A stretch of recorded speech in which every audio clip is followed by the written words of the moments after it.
కర్ణము 5 centimetres, భుజము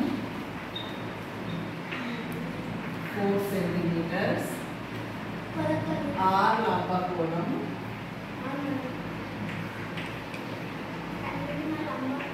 అయినా భుజం PQR నిర్మించాలి. ఏం నిర్మించాలి? PQR. ఫస్ట్ ఇక్కడ చూడండి రఫ్ ఫిగర్ వేసుకోవాలి. మనం ఫస్ట్ ఏం చేయాలి? రఫ్ కోణం తిరుగుతుంది.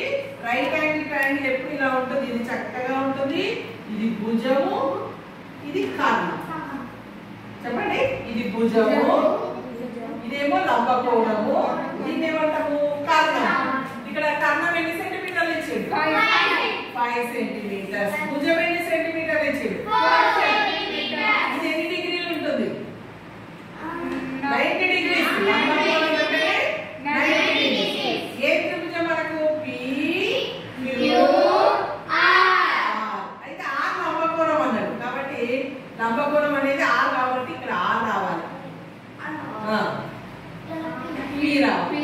ఇక్కడ P రావాలి. PQR. ఓకేనా? ఇప్పుడు ఫస్ట్ రఫ్ ఫిగర్ అయిపోయింది.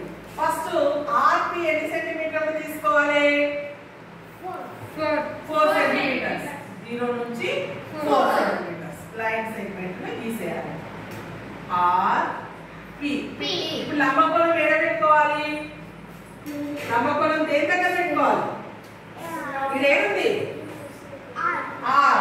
చూడండి, సేమ్ మధ్యలో వచ్చేటట్టు మీద పెట్టుకొని 90 డిగ్రీల కాడ మళ్ళీ ఒక డాట్ పెట్టుకోవాలి. ఇప్పుడు R నుంచి లంబకోణానికి ఏం చేయాలి? స్కేల్ సహాయంతో గీయాలి. ఇది 90 డిగ్రీస్. ఇది 4 సెంటీమీటర్స్. ఇప్పుడు కర్ణం ఎన్ని సెంటీమీటర్లు ఉంది? 5 సెంటీమీటర్.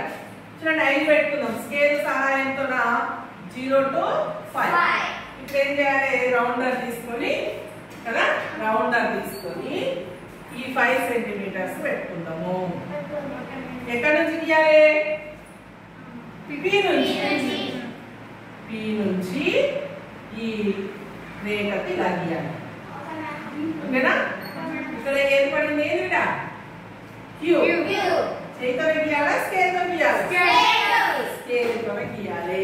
చూడండి, Q నుంచి Pకి గీద్దాం.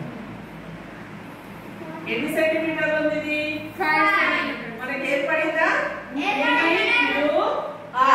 ఏంటిది? ట్రయాంగిల్. త్రిభుజానికి గుర్తు ఇది. PQR. ఏంటిది?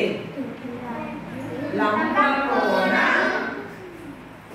త్రిభుజం. Right angle triangle. ఇంగ్లీష్ ఏమంటారు దీన్ని? Right angle triangle. Right angle triangle. చూడండి, కొలతలు పెట్టి ఎంత చక్కగా వస్తాయి కదా.